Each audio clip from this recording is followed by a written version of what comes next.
Hey everyone, welcome back to another episode of AI news, drama, and updates. We are approaching the very final week of January and it looks like we got a lot to talk about. So let's get started. The first thing I want to go into this time is going to be Stable Diffusion itself. I want to talk about the fact that Stable Diffusion and the way that the company is set up. Runway ML is the company that's actually responsible for the model itself. What Stability AI brought to the table was the level of compute. The amount of computational power needed to train the model from where it was to where it is a lot. And we've talked about that in the past, the amount of graphical processing units and the amount of expense that something like that would cost. This is why this is a big deal. I came across this tweet from a researcher at Mosaic ML, and the claim here is that training from scratch now from something very similar to Stable Diffusion costs less than 160,000, which sounds like a lot of money, but quite a bit less than what Stable Diffusion originally cost to put together.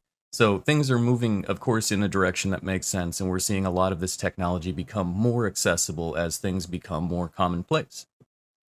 In that regard, we've also talked about different models that have been creatable, different styles that you can kind of apply by if you take a generalized model, something like Stable Diffusion puts together, and then you force it to look at very specific types of images, you can kind of force it to bias towards a certain style or a certain look. Now, LoRA is very similar to what we've talked about in the past, which were called embeddings. It's been a very short time in the AI space, but there's already kind of a history for a lot of the technologies that have come and went. And LoRA looks to be the next technology that's real similar to something like embeddings. Imagine having the ability to share the stylizations that Dreambooth puts together, but without having to share a file that is gigabytes in size. So from what I've seen in the examples, it doesn't seem to be as powerful, but it does definitely seem to be much more lightweight, much more send to your friends and forget about it. And when we're talking about training, when we're talking about putting images together to create models, of course, the idea of watermarks comes together. I don't have any updates for you on the lawsuits that are currently ongoing with Getty Images and things like that, but a tool was put together, a free watermark removal tool that uses the power of AI. The tool is called remover.io, and from what it looks like, it's very effective at removing things like these Shutterstock images and just ending up with a regular static image. So the power of AI is used to kind of fill in the blanks, very similar to something like the Photoshop Magic Eraser, the background removal tool, things like that. Moving away from the world of Stable Diffusion, let's talk about the world of 3D, or in this case 4D, because it looks like they're also animating it over the course of time being a fourth dimension, that whole thing. But there are two things that I want to talk about today. This text to 4D dynamic scene generation from Make a Video 3D. It is a GitHub project, and it looks like this may be from Meta AI. The individual names of the people who are responsible look to be here. This is a really interesting looking technology, and you can see, I don't know why it's very dog based, but it could very well be a just dog based technology for all I know. The approach to creating something like this looks a little bit different. They use a 4D dynamic neural radiance field, which I'm going to be honest, I don't know a lot about. So, keeping an eye on more technology like this, but it's definitely interesting, and you can kind of see the results speak for themselves. In the world of OpenAI and their version of 3D generation, from what I've seen, Point E seems to be what they've got to show us. And this is a vector type of thing, where it kind of makes a bunch of individual points, and as you can see eventually, this is really reminiscent of one of those things that you played with as a kid called Floam. It just generates point-based three-dimensional models. So you don't end up with a mesh, you don't end up with polygons, you end up with this. I don't know if from here you can kind of convert to those other things. I haven't dug in to play around with it, but it is interesting to see a lot of these 3D things coming together and looking towards the next phase of where we're going with a lot of this technology. With a lot of the focus on Stability AI, with ChatGPT, OpenAI, of course, a lot of questions are coming towards Google. And one common question I keep hearing is, will ChatGPT replace Google? I don't believe so, but I do believe that Google is feeling the pressure from many, many of those questions all day, every day, I'm sure. And Google is set to announce what sounds like 20 different AI-based projects in an upcoming I/O show in May.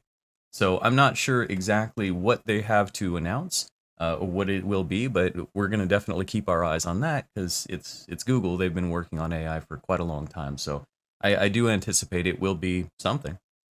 For those of you who might have been worried that ChatGPT may be smarter than you, it looks like it passed business and law school.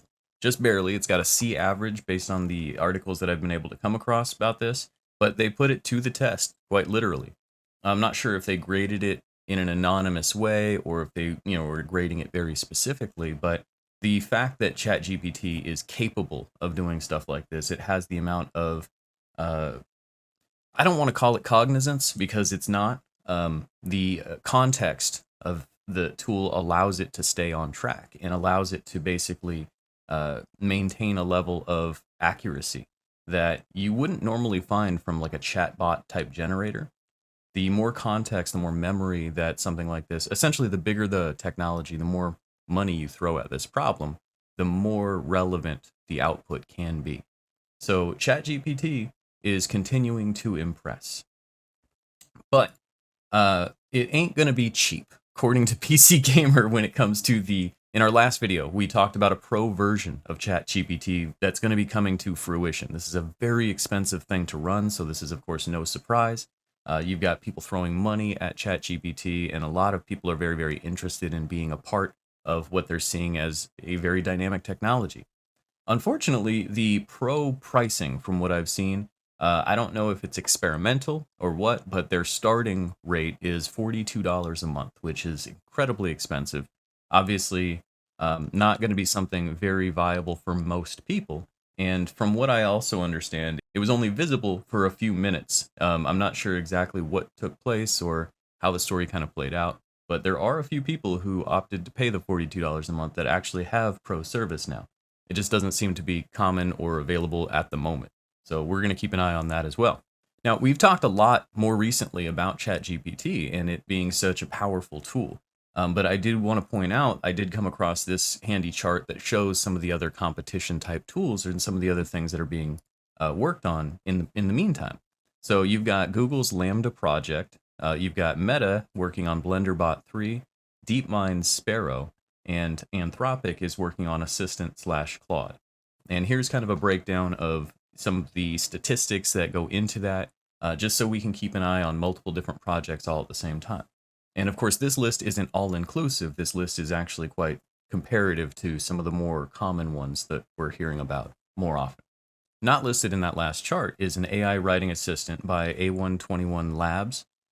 This is a writing assistant that is meant to cite sources. So potentially more for academic purposes, but really more for the purpose of maintaining accuracy and being able to confirm the facts that you're seeing are actually verifiable facts. This tool aims to actually supply citations as it does what it does. And you can see here a little bit of a demonstration that they put together. It's not the greatest demonstration for how it works, but it gives you an idea for how it kind of elaborates on the text that you give it. And then it's going to look at different resources to be able to verify different facts. Now, there was a story, we didn't cover it too heavily here, but CNET was actually putting out AI-generated articles. It did it for a while without telling anyone, and then it did an article where it explained, hey, we gotcha. We did a bunch of AI-generated articles. Here's how they went. And then a bunch of people got upset because, of course. Well, BuzzFeed is the latest publisher to embrace that and say, we're going to do that, and we're going to be doing that moving forward. So we can look towards BuzzFeed actually putting out AI-generated content. Not that it's going to be written much more different. I don't know that people will immediately be able to tell the difference between the two. And it does beg the question, if people can't tell the difference when they're reading it, does it really matter? I think a lot of these arguments, a lot of these fears, and a lot of these conversations surround the idea that this AI is going to come for us. It's going to replace us all. We're seeing huge amounts of layoffs, especially in the tech industry. And I just want to point out the fact that none of these companies are losing money. All of these companies are laying people off simply to make more profit. The issue isn't AI. The issue is capitalist greed. The issue is simply that Microsoft, for example, is a company that wasn't planning to lose any money. They just would like to make more money with less people. So they did. They decided to get rid of 10,000 people and keep the profits for themselves. The source of all of the layoffs that we've been hearing about is mostly that. So if there's any connection that people are making towards this is, caused by AI, I want to quash that real quick because I haven't found any evidence whatsoever that there's any linkage towards that. In fact, Microsoft is a perfect example of that, where you see them spending money hand over fist. They're literally throwing billions of dollars at OpenAI. They're trying to purchase companies like Activision slash Blizzard. This is a company that is doing extremely well. They just would like to do much, much better, as will most companies. So, without getting too deep into the politics of economics and things like that, I just didn't want people to link too much of that to AI. That is, I believe, what I got for you today, guys. I do appreciate those of you who stop by to like, to subscribe. Please let me know what you think about each of these stories in the comments below. If you have any questions, any further clarity that you need, I'm always willing to read the comments and respond from there. But as always, thanks for watching.